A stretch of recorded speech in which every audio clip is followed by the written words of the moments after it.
ராசி அன்பர்கள், உங்களுக்கு இந்த மே மாதம் எப்படி இருக்குது அப்படின்னா, 7 நாட்டு சனியினுடைய மத்தியம பகுதியில் இருக்கீங்க, ஜென்ம சனியில் இருக்கீங்க. ஏறக்குறைய கடந்த 6 வருஷமாக மீனம் நல்லா இருக்காங்களா? இல்லை, மீளா துயரத்தில் மீனம் அப்படின்னே சொல்லலாம்.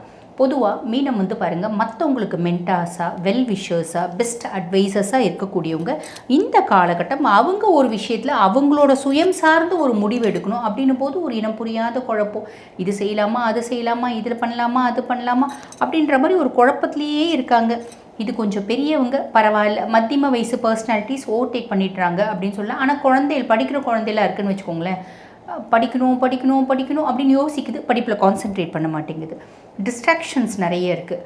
படிக்கணும்னு போய் உட்காருது, போமா எனக்கு போர் அடிக்குது, எனக்கு டென்ஷன் ஆகுதுமா அப்படின்னு ஃபோனை கொடுன்னு சண்டை போட்டு ஃபோனில் ஏகப்பட்ட ரீல்ஸை பார்க்குது.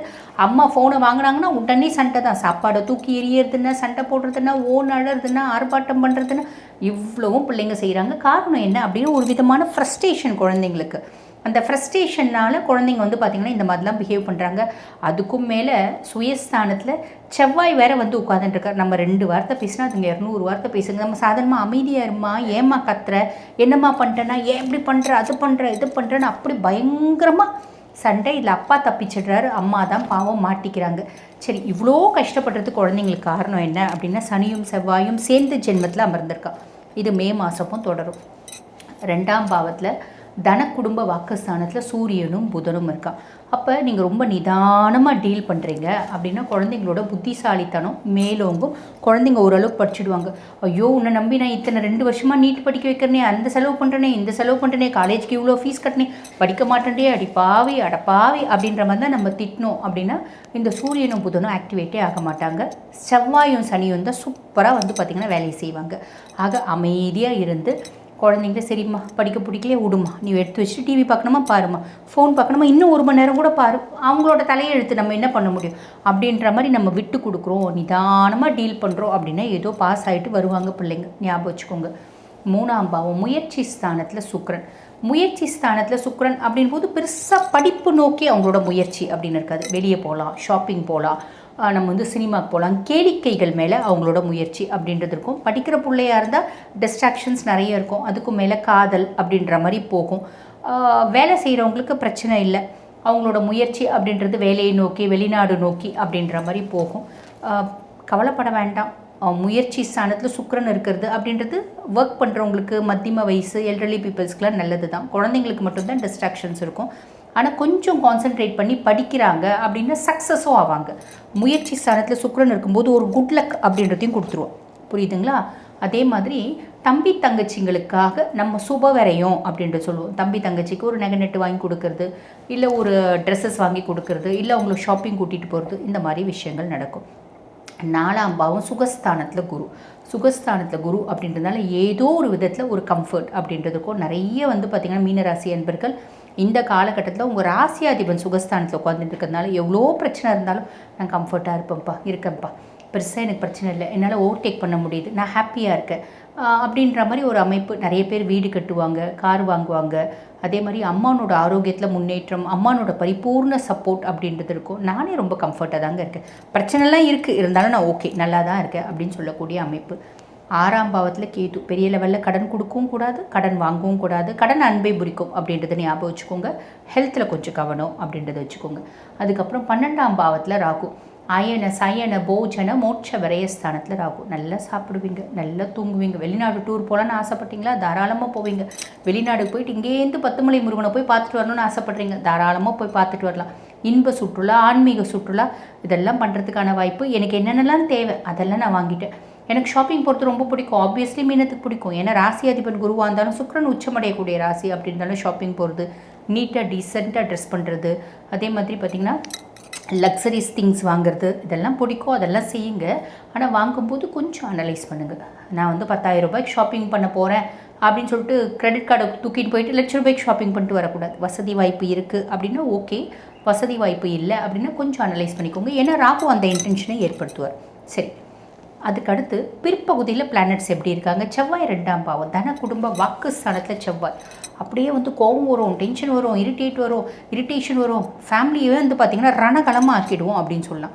அதாவது குருஷேத்திர போர் மாதிரி நம்ம வீடு இருக்கும். வாக்கில் வந்து பார்த்திங்கன்னா வன்மத்தை கக்குவோம், கோவத்தை கக்குவோம், நெருப்பு கோழி நெருப்பு கக்குது பார்த்திங்களா, அந்த மாதிரி நெருப்பு கக்குவோம். அமைதி அப்படின்றது இருக்கணும். வாய்க்கு பெரிய சிப்பு போட்டுக்கோங்க, அது நல்லது. காசு பணம் வசதி அந்தஸ்து அதெல்லாம் இருக்கும், கவலைப்பட வேண்டாம். அதுக்கப்புறம் 3ஆம் பாவம் முயற்சி ஸ்தானத்தில் சூரியனும் புதனும். புத்திசாலித்தனமாக நீங்கள் முயற்சி பண்ணீங்க அப்படின்னா நீங்கள் என்ன வந்து குறிக்கோள், என்ன உங்களுக்கு கோல், என்ன ஆம்பிஷன், அதை வந்து பார்த்திங்கன்னா அச்சீவ் பண்ணக்கூடிய காலகட்டம். ஞாபகம் வச்சுக்கோங்க. கோவத்தை வந்து கோவம் நிறைய படுறது, செவ்வாய் ஆக்டிவேட் பண்ணுறது, டென்ஷன் ஆகிறது, இரிட்டேட் ஆகிறது, இதெல்லாம் இருக்கீங்க அப்படின்னா புதனங்க ஆக்டிவேட்டே ஆக மாட்டான்.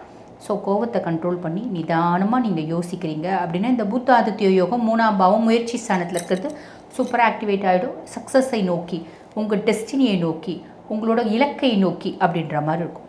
கண்டிப்பாக அடைவீங்க, கவலைப்பட வேண்டாம். 4ஆம் பாவம் சுகஸ்தானத்தில் சுக்கிரன்.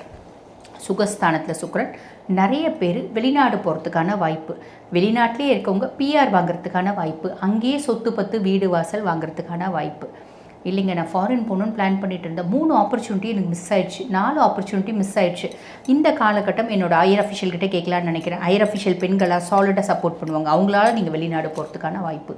ஏதோ ஒரு விதத்தில் பெண்களால் சுகம் அனுபவிக்கிறதுக்கான வாய்ப்பு, பெண்களால் கம்ஃபர்ட், அது வந்து பாருங்கள் நட்பாக இருக்கலாம், உறவாக இருக்கலாம், பெஸ்டியாக இருக்கலாம், எதுவானா இருக்கலாம்.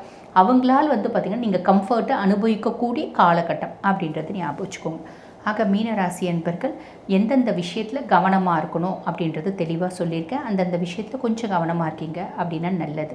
சரிம்மா, வழிபாடு அப்படின்னு நாங்கள் என்னம்மா செய்யலாம் அப்படின்னா, சனி வந்து ஜென்ம சனியாக இருக்காருமா. சனி ஜென்ம சனியாக இருக்கிறதுனால சனியை பசிஃபை பண்ணோம், அதுதான் வந்து பார்த்திங்கன்னா உங்களுக்கு வழிபாடு. அப்போ சனியை பசிஃபை பண்ணுறது எப்படிமா பண்ணலாம், எந்த விதத்தில் சனியை பசிஃபை பண்ணலாம் அப்படின்னா, எளிமையாக சொல்லணும் அப்படின்னா ஹனுமன் இருக்கார் பார்த்திங்களா, ஹனுமனை சனிக்கிழமை தோறும் போக முடியாதுமா, மாதத்தில் ஒரு சனிக்கிழமை ஹனுமனை போய் பார்க்கணும். ஹனுமனுக்கு வெற்றிலை மாலை, வடை மாலை, வெண்ணெய் சாத்தி, இல்லை எதுவுமே இல்லையா ஒரு பூ வாங்கி கொடுத்து, துளசி மாலை சாத்தி, இல்லை என்ன பூ உங்களுக்கு கிடைக்குதோ அந்த பூ வாங்கி கொடுத்து அர்ச்சனை செய்து வழிபாடு பண்ணணும். நிறைய நற்பலன்கள் கிடைக்கும். வாழ்வியல் பரிகாரம் ஏதாவது இருக்கா அப்படின்னா சாலிடாக இருக்குமா. நம்ம வந்து போயிட்டுருக்கோம், சும்மா ரோட்டில் போகிறோம் அப்படின்போது எத்தனையோ வந்து பார்த்திங்கன்னா முடவர்கள் அப்படின்னு இருப்பாங்க, உடல் ஊனமுற்றவர்கள் இருப்பாங்க. அந்த உடல் ஊனமுற்றவர்களுக்கு நம்மளால் என்ன முடியுமோ, அவங்க யாச்சகம் எடுக்கிறாங்க அப்படின்னு வச்சுக்கோங்களேன், 10 ரூபா போடுறது, 5 ரூபா போடுறது அப்படின்றத விட பக்கத்தில் ஹோட்டலில் போயிட்டு 2 இட்லி ஒரு தோசை வாங்கிட்டு வந்து கொடுக்கறது. இல்லை அவங்க வந்து 2 காலம் வந்து முடவாயிட்டுருக்கு, உட்காந்துட்டு இருக்காங்க, யாச்சகம் கேட்குறாங்க அப்படின்னு வச்சுக்கோங்களேன், அவங்களுக்கு ஒரு ஆடை தானமாக கொடுக்கறது. இந்த மாதிரி உணவு தானம், ஆடை தானம், இல்லை எங்களுக்கு அவ்வளோலாம் முடியலைங்க, ஒரு 10 ரூபாய் 20 ரூபாய் உங்களால் முடிஞ்சது நீங்கள் அவங்களுக்கு போடுறது வந்து பார்த்திங்கன்னா சனியை பிரீத்தி பண்ணக்கூடிய ஒரு எக்ஸலண்ட்டான வாழ்வியல் பரிகாரம். ஆக உங்களுக்கு எது முடியுமோ அது பண்ணுங்கள். நான் சொன்ன விஷயங்களில் கொஞ்சம் கவனமாக இருக்கீங்க அப்படின்னா மட்டும் போதுமானது. இந்த மே மாதம் இனிமையான மாதமாக உங்களுக்கு அமையும். வாழ்த்துக்கள்.